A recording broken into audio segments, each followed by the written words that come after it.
Hey gang, Sean here from the Commander's Brew. You know us, we do silly deck techs, have a few laughs while we do it. Well, this week, I've got a very special guest from Twitch, GarbageAndy. And if you watch the show, you know we do bits and characters. This is not my regular co-host, Andy, dressed in garbage. That's something we might do for a laugh, but we probably wouldn't name the character Andy. No, this is real GarbageAndy from Twitch, giving us a deck tech on Blex. Check it out.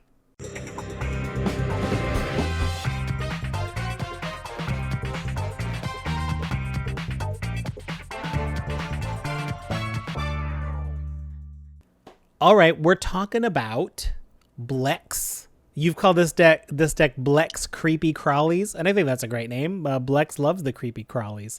Blex is a 2 and a green legendary creature who is a pest, 3/2, who gives other pests, bats, insects, snakes, and spiders +1/+1. And when Blex dies, you gain 4 life. Blex is a sort of a insect, or I guess a creepy-crawly lord, like a boss of those ones. Mm-hmm. But Blex is cool because Blex is double-sided and there's a spell on the back.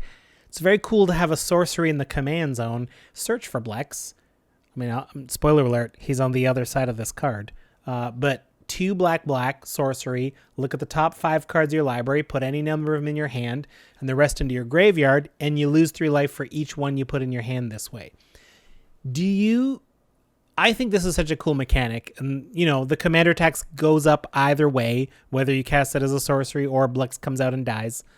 Do you find yourself mostly casting Blex because of all the creepy crawlies? How often do you cast search for Blex? Yeah, that's a good question. I mean, I built the deck around the creature, so I've never cast search for Blex ever. But yeah. I do think it's cool to have the flexibility, right? Like having that in the command zone is an interesting, card advantage is just good in Magic, especially in a 100-card format where you might not see the thing you need. So looking at 5 cards and finding the ones you need, plus losing 3 life, like it's kind of built for Commander, right? Because you're losing, your health total is a resource, as we always say. It is. So it is useful. I've never played that side of the card before, but I don't think it's unreasonable to do so.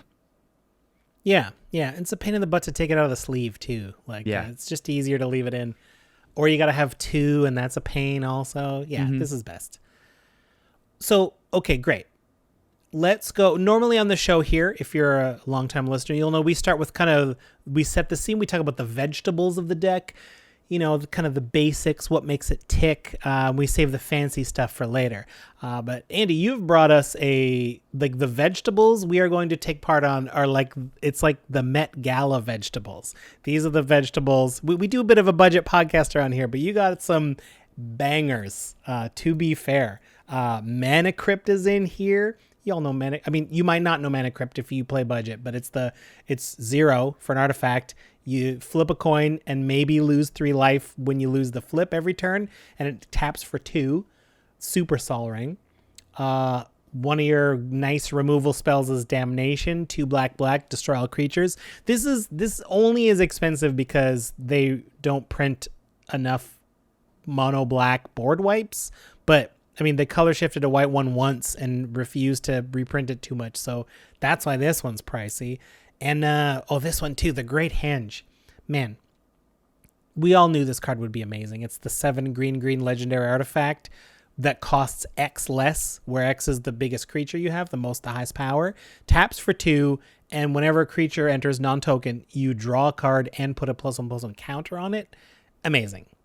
This is If half your plate should be the vegetables, we are getting all of our vitamins and minerals out of these. Well done, Andy. These are great.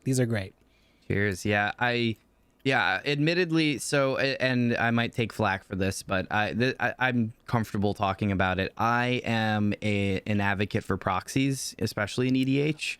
I think that what makes EDH so fun is the accessibility, and I also think that if somebody wants to play with powerful cards, they should be able to, right? And I've played CEDH before. I have a Godo deck it's an infinite combat deck that's made by G-Toast, who's an awesome brewer and made the deck. And that's obviously you can win on turn 2 or 3. And this deck really can't. So there's like a common theme with my deck building where I'll put super powerful cards in. And I just did this with Alias actually on her fun casual commander show for Cool Stuff, which was great. But so like I have Will Health, for instance, the new zombie commander, and I have a bunch of really good cards in it. But the deck overall is just a zombie tribal deck. Like I'm not trying to do anything fancy, go infinite, do anything like that.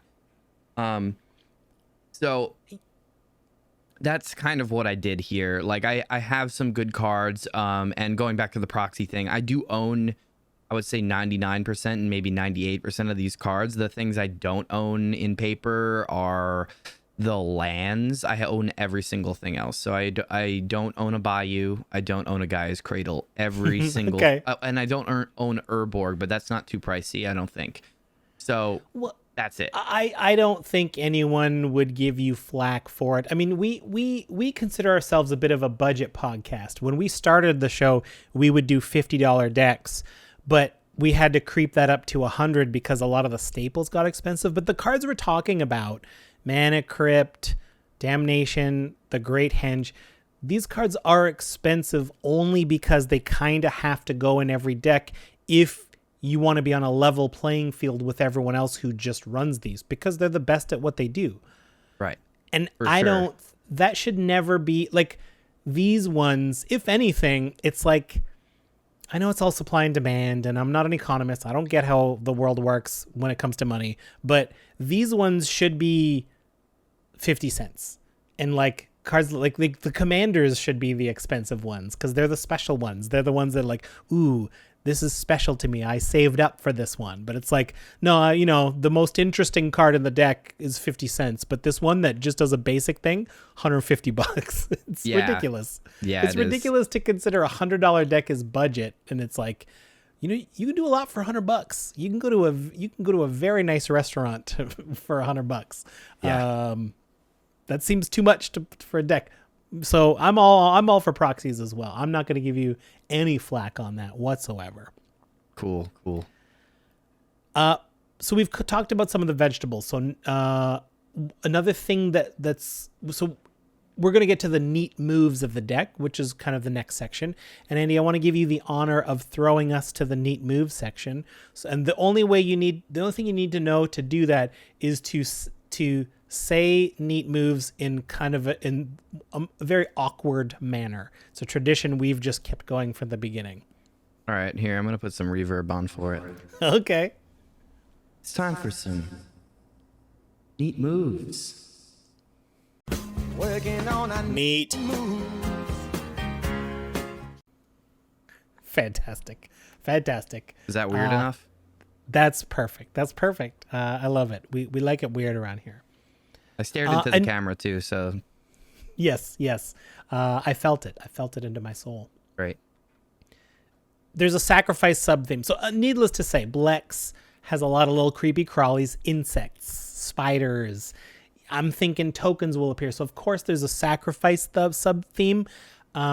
You've got one of my faves, Evolutionary Leap. That's the 1 and a green enchantment. Pay a green, sack a creature, and reveal cards until you hit another creature and put that one in your hand. Amazing. I love this card. I'm glad it's under $1 too. See, this is the kind of card that should be under $1 because it's useful. Right. Getting more card advantage out of stuff you don't need anymore, right? All those little pests, maybe getting a life while you do that too. And then Mazarek, Crowl Death Priest, 3 black, green. An excellent commander in their own right. 2/2 Insect Shaman. Already an insect too, right? See, this is the cool thing about this deck, Andy, may I say. I don't have a lot of tribal decks. I don't have a Blex deck. So I don't know. I didn't realize Mazarek was an insect until we started going through this, until you sent me the deck list, which is so cool. But not only that, it fits the theme perfectly. Whenever anyone sacrifices a permanent, put a +1/+1 counter on each creature you control. That's a lot. That's a lot. It's very powerful.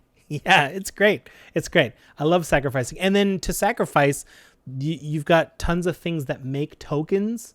You need them. I know you've put 2. I think they're certainly pals of Blex because they're from Strixhaven. This is Sedgemoor Witch. the 2 and a black menace creature that makes a pest whenever you cast an instant or sorcery. And of course, Beladros Witherbloom, the leader of Witherbloom themselves, making a pest every upkeep, and you can just untap all your lands for 10 life. Again, another good commander in their own right, but here, this is not an insect, a pest, or a snake, or a spider. This is Beladros is in because they know Blex. Blex and them go way back. Yeah. So Sedgemoor Witch, this is actually, real quick, this is actually one of my favorite cards in the deck. And not because it's powerful and not because it's crazy. It is powerful. It's a great card. But what I love about it is the fake lore that we made for this. So Sedgemoor Witch is a friend of Blex's in the woods. And if you go down to the lands, you can see we have the Witch's Clinic, and that's her house. So yes, we've built the lore. We've built the lore that, they're familiars with each other. And she's one of the few actually non-insect or snake or pest or whatever creatures in the deck. So she's one of his familiars in this world we've built here. Well, I love it. That's half the fun of Commander sometimes. I'm taking a closer look at the art here. I know that Sedgemoor Witch makes pests by the rules, and I think I have an idea of what a pest looks like. It looks like a little bit of a I don't know what you call it, a little tribble, like a toothy tribble kind of thing. Yeah. But I see insects, I see bats. I don't see a snake, but I think you might be right, because half of Blex's things are in. Oh, she's wearing a snake around her neck. Mm-hmm. All of Blex's things are in here. Yep. Yeah. Oh, they're all present. Amazing. Yeah. It's very cool. This is a great lesson for life. Sometimes you got to slow down and look at things. As we said before, there are a billion Magic cards, and in my brain, a lot of them are shortcutted to a couple of numbers. Oh, this one, it's 2 and a black, 3/2 menace, makes 1/1s that give you a life. But that does not do Sedgemoor Witch any justice. There's a lot more going on here. So thank you for enlightening me and giving me the lesson to slow down and look at some pictures once in a while. Absolutely. Yeah, that's I love that so much. She's a really cool piece to this deck, I think. Yeah, cool. Another piece I love then here is Giant Adaphage. That's the Trampler for 7. It's a 7/7, and whenever it deals combat damage, you create a token that's a copy of it, and it's an insect. Yeah. Oh man. Yeah, that I love card this one. is such a beating. It's so crazy how good this card is. If it resolves, it's really difficult and annoying to deal with. Yeah. It's a super fun card for sure. Yeah. Oh, I love it. And here's another thing. Here's another reason I love brewing with big minds with a lot of people together. You've got a card called Snake Basket. I've never heard of Snake Basket before. It was originally from Visions, but you can get it in the World Champion deck from the year 2000. It's an artifact for 4, and you pay X and sacrifice it and put X 1/1 green Cobra creatures. It's been oracled into snake creature tokens. Activate as a sorcery. This is amazing. This card's great. Even if you're not into snakes, being able to just make a 1-for-1 token per mana after you've paid for the artifact is a pretty useful ability that I think a lot of decks would want.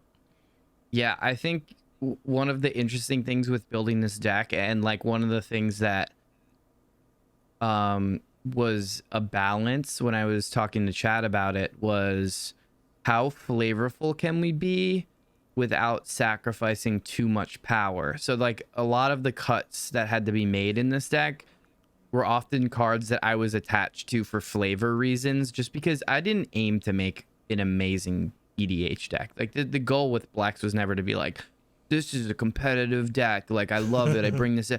I play this deck because I like silly monsters, and that's it.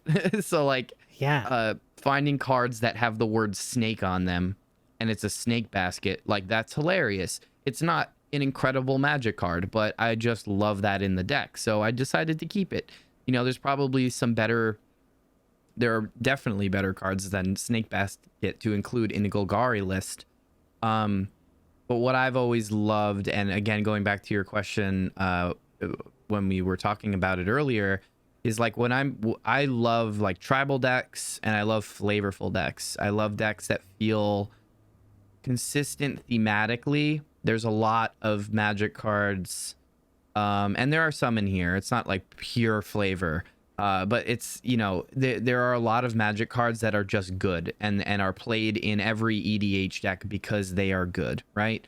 And again, there is some of that in here, but I am somebody who values the kind of like creativity of it all a little bit higher. So I did prioritize that when making selections for this, for sure. Yeah, much respect for that too. I mean, you're right. It is easy, especially with resources like EDH Rec and like the rate at which Wizards is printing such powerful cards. It is easy to just say like, hey, what commander are you? I'm Jeskai. It's like, okay, cool. I've got your cards. I don't even need to know what your commander is. I can tell you the 99 best Jeskai cards. Yeah. Just for pure power. Yeah, and it's great to like, that's what Commander's all about, right? It's a casual format. You got to have this flavor. And then like, it takes me back to like imagining just knocking over this basket and a bunch of snakes coming out. Great. That's terrifying. That's what I want. Yeah. And there are tutus in this deck. Yeah. Okay, here's, so less thematically, I mean, thematically for the deck, but less like thematically for discussion points. I mean, this card is excellent in here. Maskwood Nexus. It's a recent print from Kaldheim, but man, this is amped tribal decks up to the moon. It's already up to $5, right? We called it back. Well, it's getting 4 or 5. It's perfect for any, like we had to lean on, what was it, Conspiracy before, that blue one, but now creatures you control are every creature type. Wait a minute. Does this give one per thing? Does Blex give more than one? So no. Okay. It'll only trigger once off Blex. So you'll only get the benefit once. But this card's incredible. Like, first of all, I loved Kaldheim. As a limited player, it was probably my favorite like standard set to release this year, as far as just like gameplay, and I just loved it so much. It was super fun. I'm floored that it was this year. It feels like Kaldheim was like 2 years ago. Yeah. Well, it was. I don't know. Time is weird for me. It was within the last year. Okay. Was it 2021? No. Honestly, Andy, I don't mean to. I'm not trying to pick a hole. I just like had a baby this year. We've been in a pandemic. Like time is, my head cannot wrap its head around the calendar anymore. Me neither. So regardless of the year it came out, Maskwood Nexus is an incredible card. It does everything you want it to do. It makes all your creatures fetchable if they have effects that care about that. There's it will like help pump them up. It will help there's a lot of synergy enabling, and then also you can it's a mana sink. You just make creatures. So it's just a great card. Auto include in the deck. Whereas there, like, if you look in the sideboard of a billion cards, like I said, there's like Coat of Arms, and there was a point where we were talking about tribal cards, like Coat of Arms in particular, right? It is great, but the reason we cut cards like that is because this isn't. It's a tribe. It's a group tribal deck, So if Blex just pumped up pests, then we would keep the typical tribal cards to make the deck better. But in this deck, we favored just like slightly obscure synergistic stuff that maybe is just good for other reasons, because it's kind of hard to rely on the singular creature type. Yeah, you hit it exactly. I think like what a perfect card for the deck. Yeah, you don't have to lose any of the fun to do it too. Yeah, you've got one of my favorite like don't attack me type of cards. It's Hornets Nest. I swear, I think this should be in more commander decks. It's a 2 and a green. It's an insect. I never realized the nest itself had a creature type. Yep. It's a 0/2 with defender, but whenever it's dealt damage, you create that many 1/1 green insect creature tokens with flying and death touch. Just to go back on my creature type point. They could have very easily invented Hornet as a type, and then it wouldn't work with Blex, and it wouldn't work. But at least these are just insects. Yeah. Or like, not to dwell on it, but like we've got beasts, but we also have specific animals, which kind of bugs me. Like, how can there be beasts as well as bears? Yeah. If a bear is not a beast, then where are we living? They could have kept it simple. It's not a simple game. It's not a simple game, and I guess we like it that way. Yeah. Hornets Nest, love it. And then you got two who I imagine are best pals here. Ishkana. Ishkana's the one. Oh, I forgot to put it in my. I don't have it on. Ishkana's that legendary spider that you can pay 6 and a black to deal damage for the amount of spiders that you have. Mm-hmm. Goes up huge with Masquid Nexus, but also, oh goodness, my note taking was not who's the one who makes insects who makes spiders whenever your opponents cast spells. I'm trying to remember. 2 mana, 2 and 2 green and 2 for a 35. Okay, I've got the deck in front of me. I'm gonna scan for I'm sorry, I don't even remember my own deck here. I haven't played it in a while, if I'm being honest with you. Fair. I mean, Arasta. It's Arasta. It's Arasta. Arasta of the Endless Web. Yeah. So Arasta's making spiders. Ishkana's draining everyone or just making everyone lose one for each spider you control. Mm-hmm. When Ishkana came out in Eldritch Moon, Ishkana was cool, but I think. And I never clocked this, but your deck has enlightened me. Like, now that Arasta's out, they're best pals. That now Ishkana's super cool. And of course you're running Arachnogenesis. It's the fog that makes spider tokens for the number of creatures that are attacking you. Mm-hmm. Great little package there. Great little package. Love it. Yeah, nothing too crazy, deck but fun. Yeah, right? Yeah, it is. It's super fun. It's a weird deck. Like, it has a lot of it can be the games play out really interestingly, because like a lot of the times you'll either just be playing creatures and seem pretty sedate, and then you'll get a win condition, or other times you just go like you go 0 to 60 really quickly, like, because there's a lot of micro synergies that you're talking about here that, you know, even I forget about sometimes, and then you play them and you're like, oh, wait a minute, like I have this kind of like crazy board state and ability to do like insane things right now. So it's like, you know, every now and again I'll get a game where the deck feels unfairly good, and then other times it'll be like, why did I, you know, it's like the worst deck. It's like I played a Signal Pest and like a 2/2 Stonecoil Serpent, and it's like, that's the worst. But it's, you know, that's what's fun about it. It's not trying to be anything crazy. It's for fun. It's a fun deck. It's fun, and I swear I'm like a child discovering again. You mentioned Signal Pest, and I was like, wait a minute, is that a pest? It is a pest. Yeah. I had no idea pests existed before Strixhaven. That's incredible to me. Yeah, all the way. What is that, Mirrodin-ish? Yeah, one of the newer Mirrodins, the second round Mirrodin. Which is hilarious. Yeah, I didn't really know either, but you know, you search keywords and you're like, oh, pest did exist, and then you go grab it. I think it's the literal only pest, or it's one of the only pests. There's maybe like one other one that might be unplayable, other than the tokens from Strixhaven. Right. Yeah. I think they should make more Blex type of cards that help us corral some of the loose creature types. Like, I would love some sort of animal commander that works for beasts and bears and elks and one or two more that I'm forgetting. Yeah. Give me like a rodent one. I guess Blex covers rats, but like, I don't know. Yeah, I don't know. I think there's a lot of room there, and I would love Blex is a good starting point for that. I agree. There's so many little creature types that they're making a lot more now, right? I think they're focusing so heavily on commander. We're getting, you know, the new slug commander in Crimson Vow. Yeah.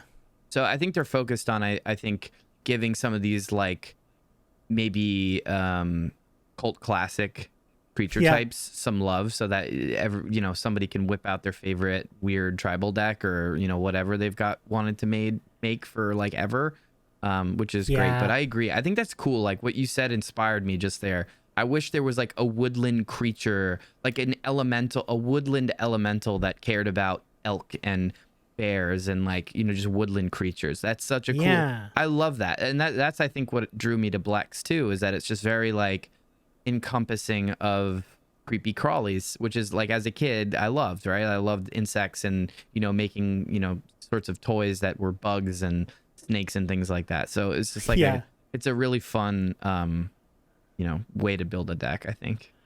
Totally. I want to highlight one more card. I love to highlight any card that I was like, this is an older card that I've never heard of, nor have I seen anywhere. This is really good. It's like a 50-cent card from Mercadian Masks. It's Snake Pit.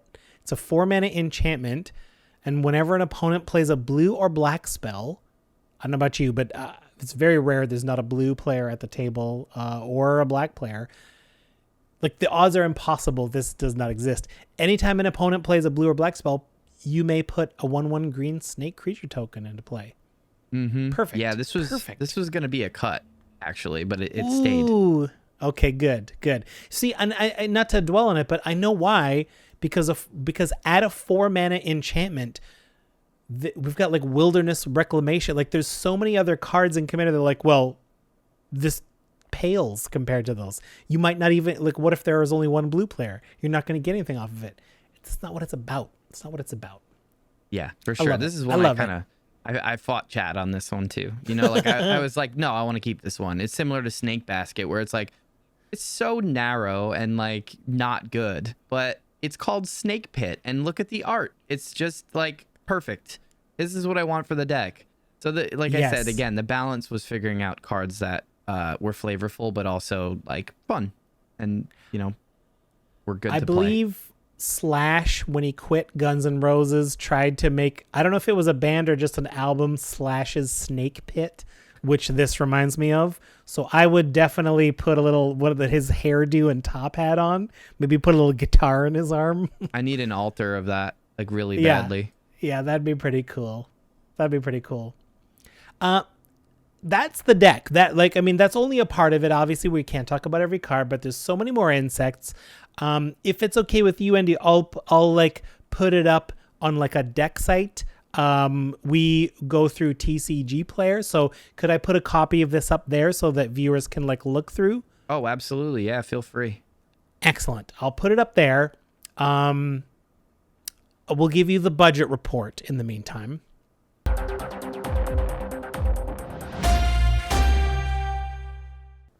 We always do a budget report. We aim for about $100-$150. Total value of this deck is $2,427. The most expensive card we already mentioned. I'm not talking about lands. The most expensive non-land is Mana Crypt. That's $150. And when I say $150, I mean $150.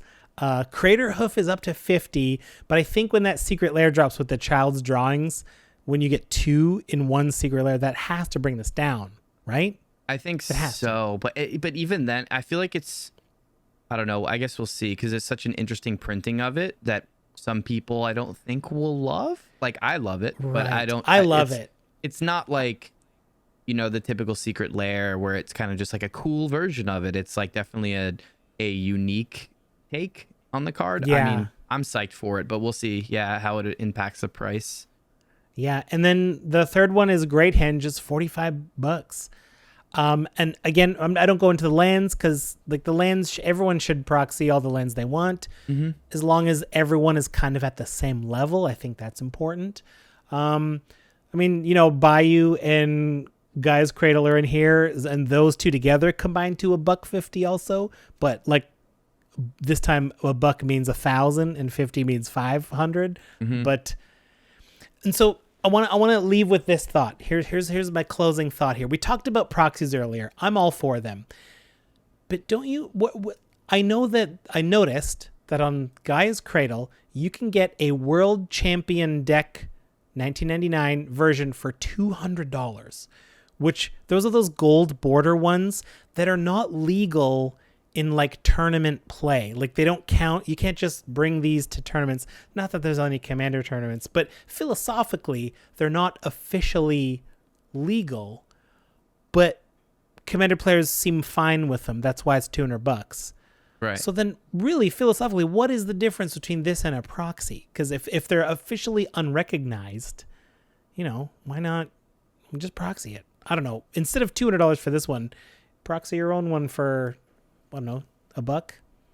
Yeah, for sure. I mean, it's all about your play group, right? I mean, if you're going to the LGS and playing, tournaments or whatever it may be, then, it's up to their discretion on what they want to allow. I think a $200 card, regardless of the color of its border, means you paid into the format. So, I mean, I will never stop anyone from playing Commander with me. Well, it's about that conversation, right? If your deck is thousands of dollars, but it plays fun and casual feeling, great, bring it on. If it's meant to win on turn 2, that's a different story. I don't have a deck to play with you then. I'm going to need to borrow one because I can't compete there. But as long as we're having fun, that's kind of why I mentioned the lands. Like, I think we should all have full proxy set of lands. We should all be casting our spells. Let's just cast our spells, hit our land drops, not be stuck on mana, not be stuck on colors, not have everything come in tapped. Why not? Yeah, for sure. I agree. Andy, this has flown by. It has. What a treat it has been to talk to you. In closing, you want to remind everyone where they can reach you, the best way to reach you if they want to hang out, chat, have some laughs? Yeah, absolutely. Sean, thanks again for having me. I appreciate it. Of course. And other Andy, Recycling Andy or Compost Andy. I'm looking forward to catching the show when you're back on as well. You could find me on Twitch. I stream under GarbageAndy. You can come hang out with me. It's a good time. I like to draft. I think limited is my favorite way to play the game for sure. So I just draft all day on Arena. It's super fun in my opinion to watch that process from draft to gameplay. And occasionally I'll do different things. Like this Sunday, I'm doing some variety. I don't know if you guys know Pinfinity. Maybe you've seen Caleb before. No. He does some really great work. So if you've seen some of the influencer packages that they give out at Wizards, or you might have seen them online, he's a really cool dude. And he makes these awesome AR pins that are Magic themed. He does other games too, but they're like, if you use your camera, you get to, check out the pin in like a 3D animated mode, which is great. So we're going to play some Back for Blood together, which is a new zombie shooting game. The Left 4 Dead spiritual sequel. Yeah, exactly. It's been a good time. I fell in love with Left 4 Dead. Yeah. So, occasionally I'll do some variety. I like altering cards too, which now I want to do a slash alter for Snake Pit. Oh my God, that made me immediately want to do that. But yeah, other than that, you can find me on Twitter and all the other socials at GarbageAndy as well, but there's an underscore between the garbage and the Andy. So just be mindful of that. And that's it. Thanks a bunch again for having me. I appreciate it. Oh, thanks, Andy. This was great. See you on Twitch. Cool. Thanks, everybody. Bye-bye.